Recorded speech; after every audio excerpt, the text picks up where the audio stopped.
Alright, I just wanted to go ahead and show you guys um, my Star Trek Online character. I know nobody cares about this game, and well, maybe I'm a nerd because I like Star Trek, but Star Trek is my business, man. Good stuff. Alright, so anyway, this is my captain. You can't really see him, but let me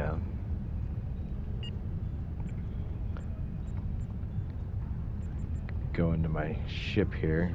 So I basically did like a TNG theme. Uh, all this stuff is lore friendly as possible. Got the Guardian cruiser here. Got the NCC 1988. Beautiful. All beams, photon torpedoes, all that good stuff.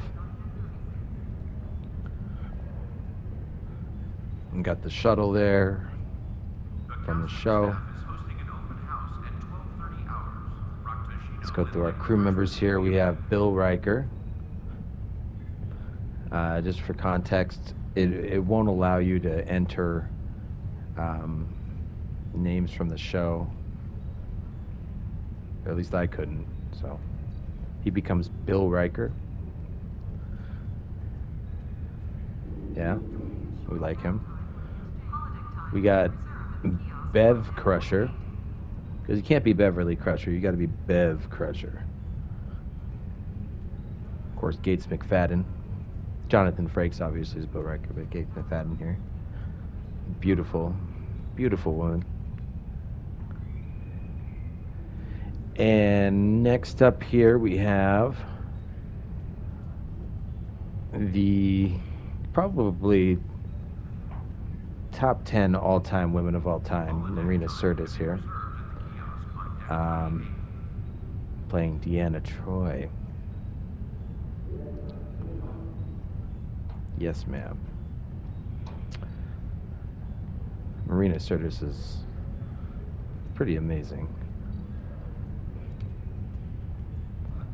And of course we have Dorn. Can't be Worf.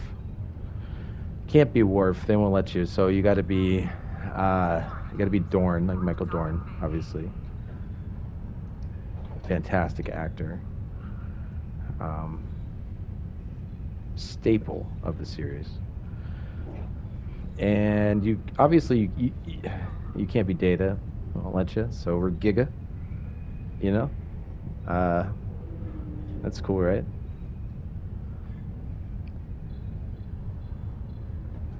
I like how he twitches. Okay. Then we have Geordie LaForge. Now Geordie's a hologram.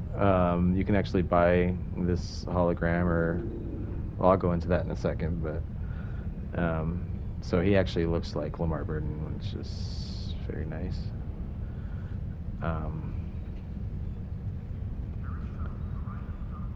Ro Laren. She's a pretty. This is a deep cut right here, Ro Laren. She's from the latter half of the series. I thought she was a really cool character, so I wanted to add her to my bridge. And then we have Wes Crusher, obviously off of Wesley. Everybody remembers Wesley episodes, you know? Anyway, let's take a look at the ship. We call it the USS Picard's Prize. Obviously, okay, so Locutus Common is the character's name, right? Locutus is a name that Picard goes by when he's on like a foreign planet, and Common is his, no, Locutus is, I'm sorry, is his Borg name, and then Common is a name that he goes by on another planet, or the universe, or whatever. I'm probably messing up the lore, but that's all right. Happy little trees. Happy little trees.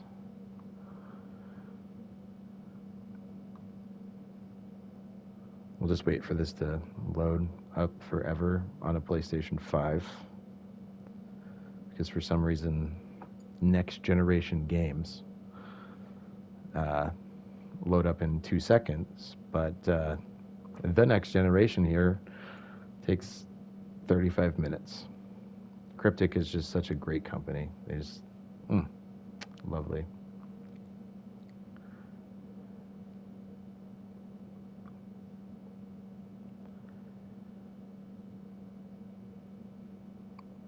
Anyway, this is the Star Trek Online experience that you can look forward to if you choose to play this game. So,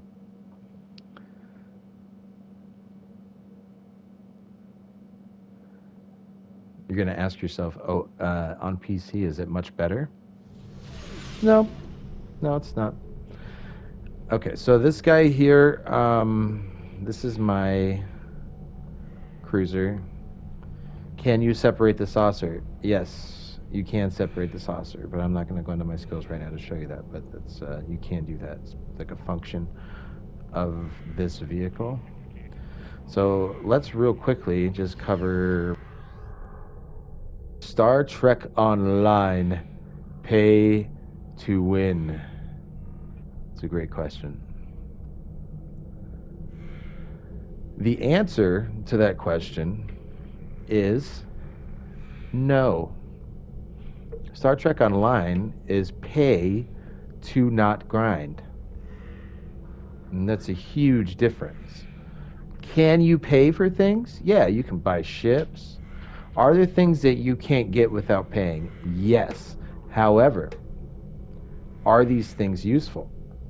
Not really. You know, if you're trying to engage in high level PvP, you're gonna get, yes, that is pay to win. Yes. But if you're trying to hit all of the content, all of the events, if you're trying to join a fleet, ah, man, let's talk about fleets. So, like, where's my fleet?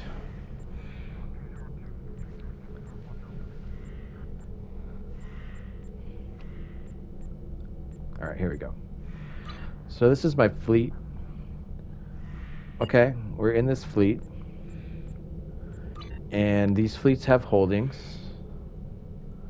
So basically, everybody goes in here, and throughout the building of these different things, we all contribute to this. So let's contribute. Let me find ones that I don't want to. This is perfect right here. All right, so now I'm gonna go ahead and I'm gonna donate her to this project.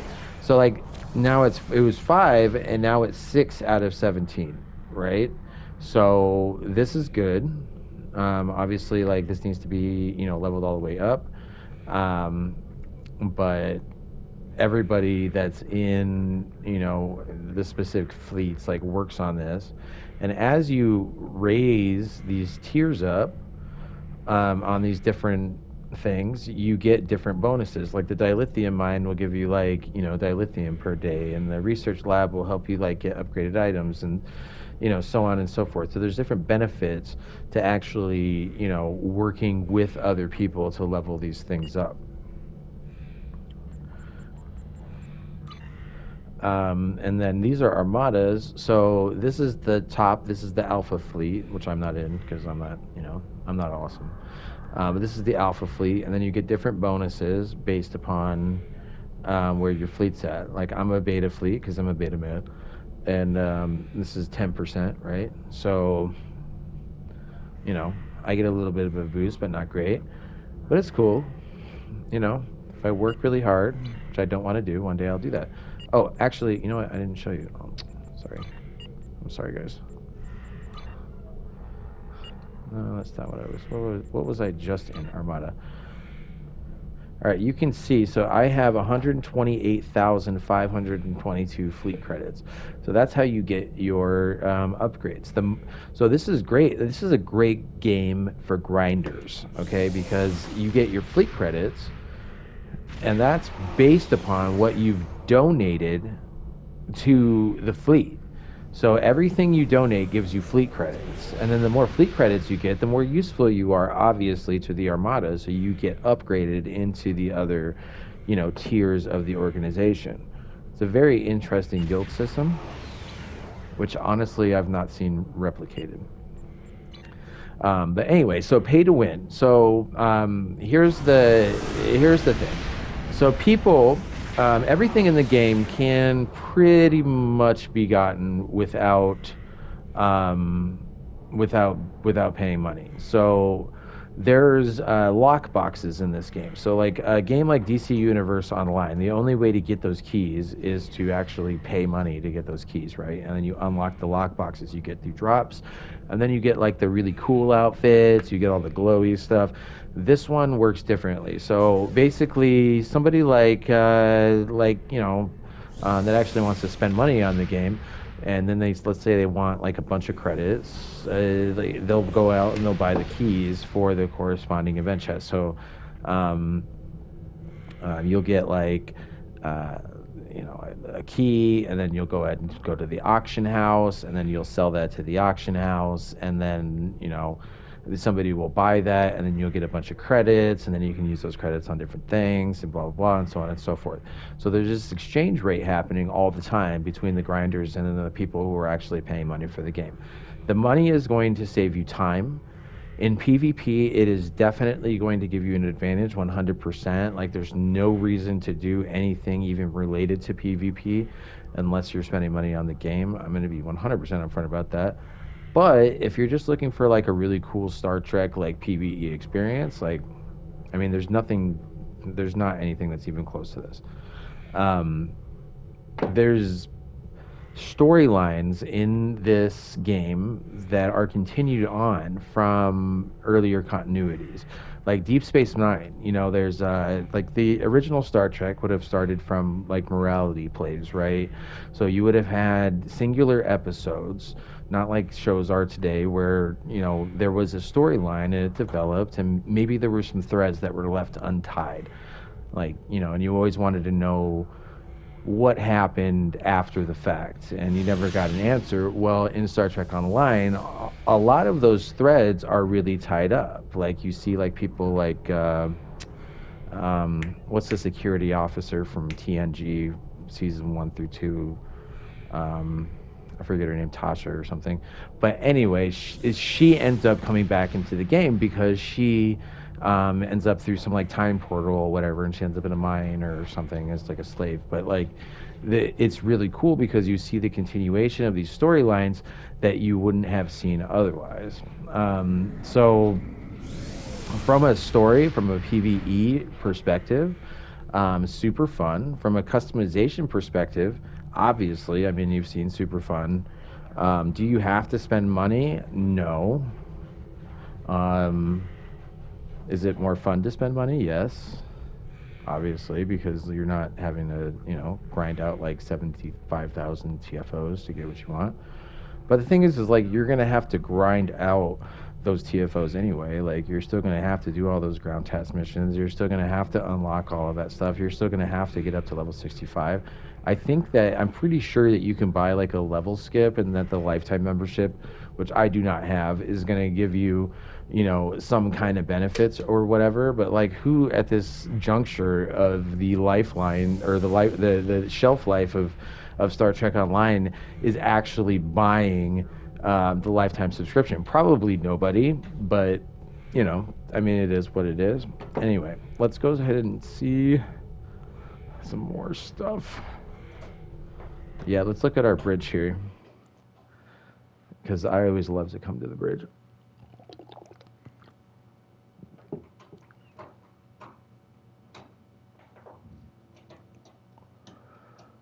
I swear to God, this game, man. And you know what's funny is like on PlayStation 4, when I would play this game, I was like, you know what, man? When the next upgrade comes, man, like the loading times gonna be so tiny, bro. Like I mean, we're gonna load in like 3 seconds, man. But no, that's not how that happened at all. Cryptic is a special kind of company, man. They have they have a stranglehold. You just saw exactly the point I'm just trying to make about Cryptic. They have a stranglehold on this intellectual property to the point to where like it's like Knights of the Old Republic online, like or Lord of the Rings online, right? Like there's a better game to be made there. Like there's a better game to be made there. Something that like Star Trek fans or Lord of the Rings fans or whatever fans like wouldn't have to settle for. They could actually like play a game that they wanted to play. Anyway, Deanna Troy's sitting in her spot. See, she's exactly next to Picard where she would be because she's my advisor, right?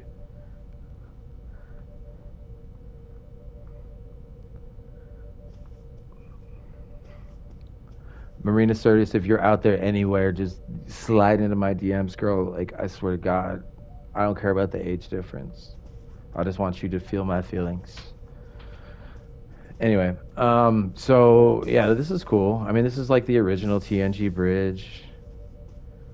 So, how did I get this? Okay, so there's two ways to get this, like I said. So, you can either just, drop some money into the game and buy this, or there is a system in this game to where you can exchange a lot of credits for what would be the Zen, which is the pay store currency.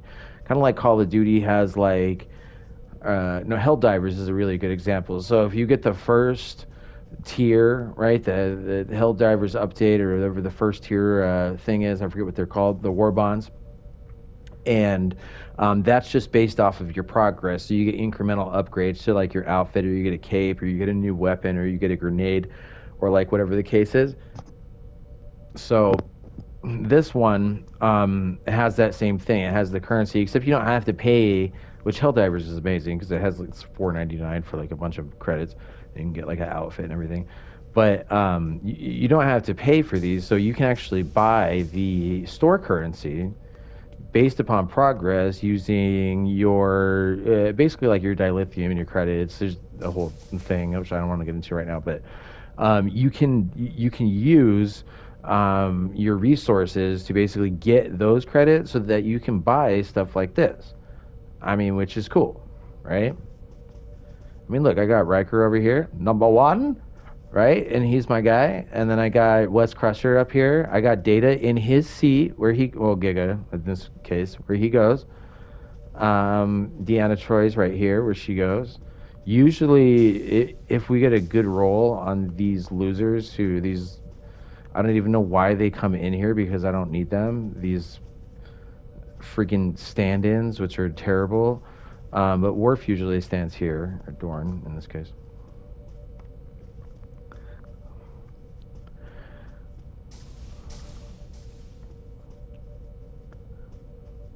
But yeah, anyway, so it's a game that is dead. That had a model which was slightly predatory, but also fair in a certain respect, which I don't think games these days kind of share.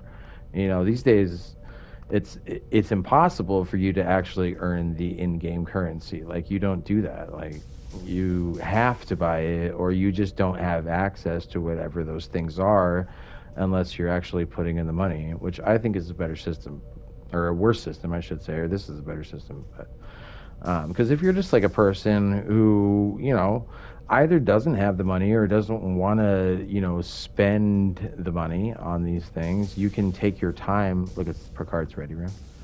So sick.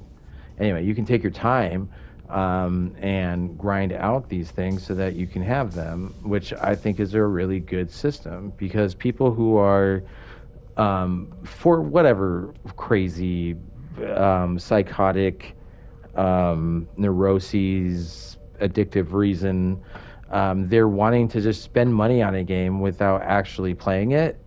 For whatever reason that somebody would do that, that's cool because they get what they want, and I also get what I want.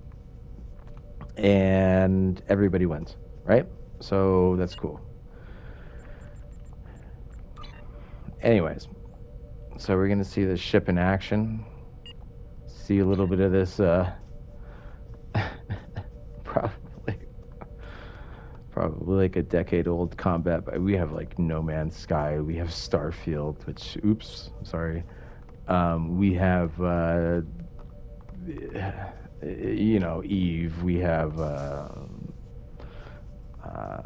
it's just Elite Dangerous, which is now defunct and just screwed everybody over. We have uh, this game. Anyway,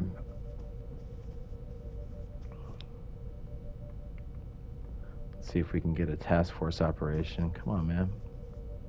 Is anybody playing? Oh, here we go. Red Alert Borg. This game is surprisingly hella active, is the other thing. It's not a game where like you're not gonna find a match or you have to wait a long time. You saw that right there. That's exactly how long the wait time is every single time.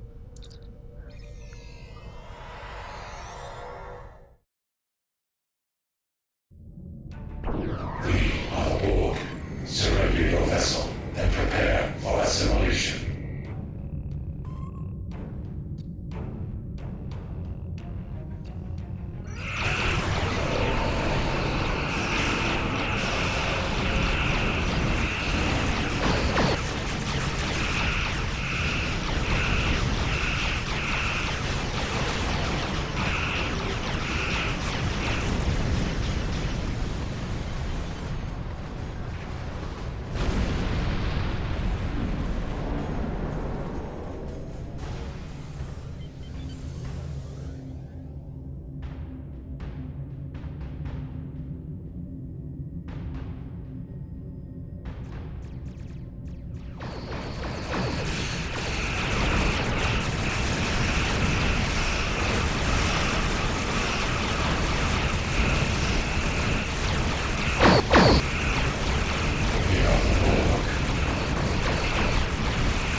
Resistance is futile.